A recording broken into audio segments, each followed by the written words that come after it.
Hello guys, আসসালামু আলাইকুম। সবাইকে পহেলা বৈশাখের অনেক অনেক শুভেচ্ছা এবং অভিনন্দন। পহেলা বৈশাখ আর পান্তা ইলিশ না হলে কি চলে? এই যে দেখুন, ভাতের মধ্যে আমি পানি দিয়ে নিচ্ছি। গরম ভাত রান্না করে পানি দিয়ে দিলাম।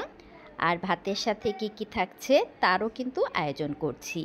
থাকছে হচ্ছে করলা ভাজি, আলু ভর্তা, আলু ভাজি। তো অনেকগুলো আলু নিয়েছি, ভর্তা করব, ভাজি করব। প্রথমে আমি কয়েকটা আলু সিদ্ধ দিয়েছি আর করলার সাথে কিছু আলু কেটে আমি ভাজি বসিয়ে দিয়েছি। আরও কিছু আলু নিয়েছি, আমি আলু ভাজি করব। এগুলো এখনও কাটতে পারিনি, যেহেতু দুই চুলায় দুইটা রান্না হচ্ছে, আলু ভাজি আর করলা ভাজি। তো করলা ভাজিটা হয়ে গেলে আমি একই ফ্রাই প্যানে আলু ভাজিটা করব। এদিকে আলুটাও সিদ্ধ হয়ে গেছে, এটাকে আমি ভাজা পেঁয়াজ দিয়ে ভর্তা করব। আমার কন্যারা আবার কাঁচা পেঁয়াজের ভর্তাটা পছন্দ করে না।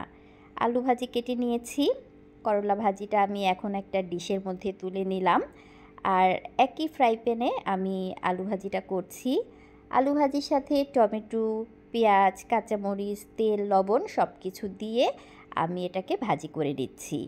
আপনাদের ভাইয়ার আবার পান্তা ভাতের সাথে আলু ভাজিটা লাগবেই। আমার কিন্তু আবার পান্তা ভাতের সাথে আলু ভর্তা পছন্দ। এক একজনের এক এক রকম পছন্দ, তাই সবার পছন্দ মতো আমি ভাজিগুলো করছি। যেমন আমি পছন্দ করি পান্তা ভাতের সাথে করলা ভাজি, আর আপনাদের ভাইয়া করলা ভাজিটা পছন্দ করে না, সে পছন্দ করে আলু ভাজি। আমার পছন্দের করলা ভাজি, আপনাদের ভাইয়ার পছন্দের আলু ভাজি, মেয়েদের পছন্দের আলু ভর্তা। যাই হোক, বলতে বলতে মোটামুটি রান্না কমপ্লিট হয়ে গেল। এখন আমি ভর্তাটা করে নিচ্ছি। পেঁয়াজ ভেজে নিয়েছি আর আলুগুলো আমি একটু ম্যাশ করে এখন চুলার উপরে দিয়ে একটু ভেজে নিচ্ছি।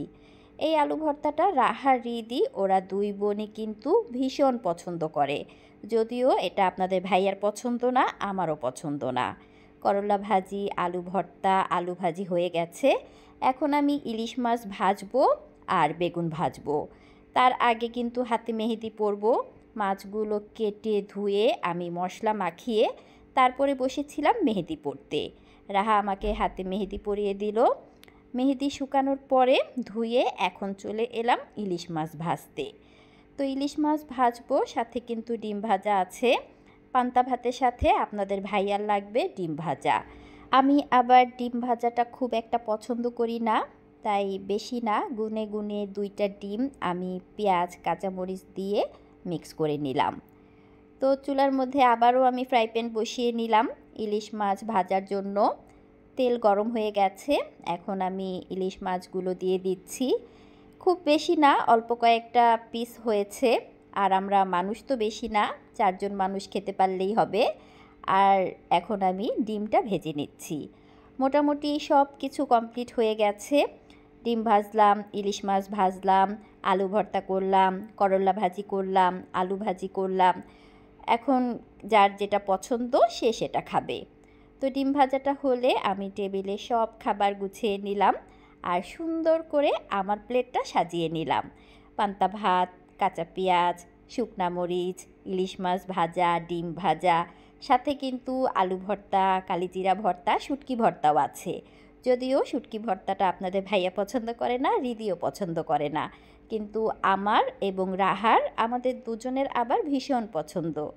এই তো রেডি আমাদের পান্তা ইলিশ। কেমন লাগলো আমার আজকের পান্তা ইলিশের রেসিপি? ভালো লাগলে লাইক, কমেন্ট এবং শেয়ার করবেন। আজ এখানেই বিদায় নিচ্ছি। সবাই ভালো থাকবেন, সুস্থ থাকবেন। আবার দেখা হবে পরবর্তী ভিডিওতে। আল্লাহ হাফেজ।